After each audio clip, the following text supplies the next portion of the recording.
Hola, mi nombre es Néstor Montañés, soy profesor del Departamento de Ingeniería Mecánica y de Materiales y en este Polimedia vamos a hablar de los tipos de cartón y sus aplicaciones en el marco del sector envase y embalaje. Los resultados que obtendrás con este Polimedia son, por un lado, identificar los principales tipos de cartón utilizados en la industria, definir la estructura y resistencia del cartón corrugado, clasificar los empaques de cartón según su forma y funcionalidad e identificar cada tipo de empaque con sus aplicaciones concretas. Para ello abordaremos el siguiente listado de contenidos. El cartón es un material ampliamente conocido utilizado para la fabricación de distintos tipos de embalajes, entre los que podemos destacar las cajas. La posibilidad de combinar diferentes tipos de papel como materias primas para la fabricación del cartón nos permite adaptar la calidad de este material a las exigencias de los distintos medios de distribución y de los productos a embalar, lo que lo hace un material muy versátil. ¿Quieres saber más acerca del cartón en el sector envase y embalaje? Pues sígueme. En cuanto a la clasificación general de los cartones, por un lado tenemos el cartón sólido, que va a presentar alta resistencia y homogeneidad. Se emplea en embalajes rígidos de alta gama, como cajas de dispositivos electrónicos o cosméticos. También tenemos el cartoncillo, que es de estructura multicapa y es empleado para empaques ligeros de medicamentos, cereales o productos cosméticos, entre otros. El siguiente en la clasificación sería el cartón gris piedra. Está fabricado con fibras recicladas y se usa en tapas de cuadernos, cajas de archivadores y encuadernaciones. También tenemos el cartón corrugado, este sería de los más utilizados. Está compuesto por una o más capas de papel ondulado, a las que denominamos flautas, entre papeles planos, a los que denominamos liners. Y como hemos dicho, este es uno de los tipos de cartón más utilizados. Y por último tendríamos el cartón laminado, fruto de la combinación del cartón con films plásticos o aluminio para otorgar propiedades de barrera, impermeabilidad, sellado térmico, etc. En cuanto a los tipos de cartón corrugado, ya habíamos comentado que este es uno de los más utilizados, pues por un lado tendríamos el cartón corrugado cara simple o sencilla, que va a estar compuesto por un liner más una flauta. Este va a tener usos limitados para, pues, por ejemplo, separación de productos, protección interna o refuerzo de estructuras, y no se va a utilizar para elaboración de cajas. El siguiente sería el de pared sencilla, también denominado doble cara. En este caso la composición son dos liners más una flauta intermedia. En cuanto a los usos, pues apto para cajas de transporte, alimentos envasados, productos de consumo en general, etc. Un altísimo porcentaje de las cajas de cartón corrugado se elaboran con esta tipología, aproximadamente un 90%. Continuando tendríamos el denominado pared doble o cara doble-doble. En este caso la composición está formada por dos liners exteriores más dos flautas más un liner intermedio.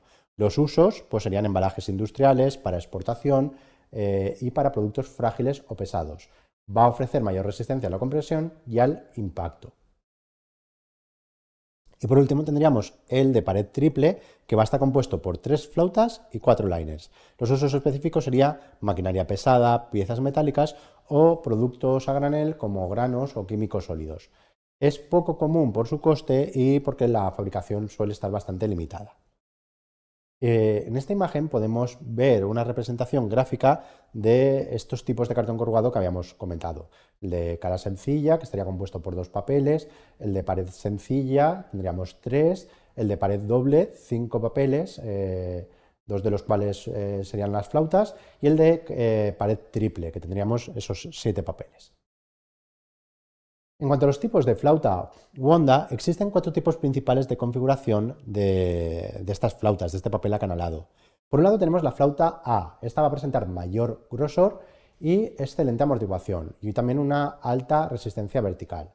Tendríamos la flauta B, que va a presentar menor grosor, es más compacta, pero va a presentar excelente resistencia a la compresión plana. Después tendríamos la flauta C, que tiene un grosor medio. Este es el tipo de flauta más corriente y va a presentar un buen equilibrio entre la resistencia vertical y plana.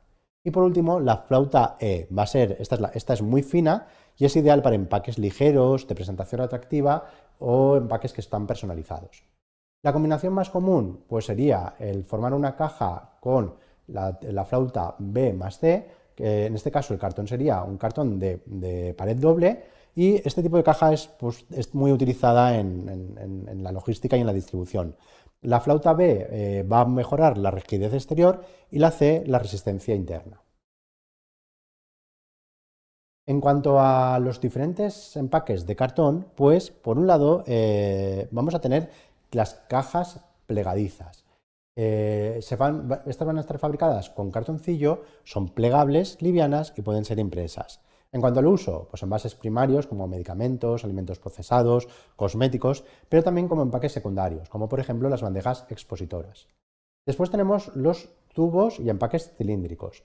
El cuerpo de estos tubos, de estos botes, va a ser de cartón flexible y los extremos habitualmente son de metal, de cartón o de plástico, existiendo gran variedad en el diseño de estos cierres. En cuanto al cuerpo, pues pueden estar formados en espiral, que son comunes en envases de patatas fritas o de polvo para bebidas. También pueden estar formados en convolute, que para aplicaciones industriales o especializadas, y también pueden estar laminados con aluminio y polietileno. Estos van a ofrecer pues una alta barrera contra la humedad, grasas y gases, y van a ser empleados en café, aceites, polvos y también en alimentos secos e incluso en alimentos líquidos. Continuando con la clasificación de los empaques de cartón, pues tendríamos las cajas rígidas, que están fabricadas con cartón sólido o laminado. Presentan una alta calidad estética, pero su estructura no es plegable y normalmente su uso está asociado a productos de alta gama. Y por último tendríamos las cajas de cartón corrugado, que es, como habíamos comentado, el principal formato para el transporte y el almacenamiento industrial. De hecho, en cuanto a las aplicaciones de las cajas de cartón corrugado, podemos encontrar en el sector alimentario, pues por ejemplo, para frutas y verduras frescas, que tendríamos cajas ventiladas y resistentes, para galletas, para barquillos, para fideos. En este caso lo que haríamos serían empaques secundarios resistentes a la humedad. Para helados y productos congelados, en este caso lo que haríamos sería aplicar al cartón un tratamiento hidrófugo. También podemos encontrar cartón corrugado en cajas de bebidas líquidos, de cerveza, de licores, de lácteos, que son cajas troqueladas normalmente con compartimentos internos. También para aceite comestible, en este caso cajas con refuerzos para evitar derrames. También tenemos bienes de consumo y hogar, calzado, ropa, confecciones, jabones. En este caso tenemos empaques impresos y reutilizables. Y en cuanto a la industria y la farmacia, pues podemos encontrar cajas para medicamentos, suplementos, conservas de pescado, y en este caso las cajas van a estar impresas con datos y códigos logísticos. Bien, pues tras la visualización de esta polimedia ya sabemos más sobre los tipos de cartón y sus aplicaciones en el sector envase y embalaje. Hemos visto que el cartón es un material esencial en la industria del empaque por su versatilidad, reciclabilidad y resistencia mecánica. La elección del tipo de cartón depende del producto que va a contener, la logística, el medio de distribución y de los requisitos normativos del producto. La combinación de flautas y distintos tipos de liners permite ajustar la resistencia estructural a las necesidades. Y el diseño estructural y gráfico deben de ir de la mano para lograr empaques funcionales a la par que atractivos. Muchas gracias por vuestra atención.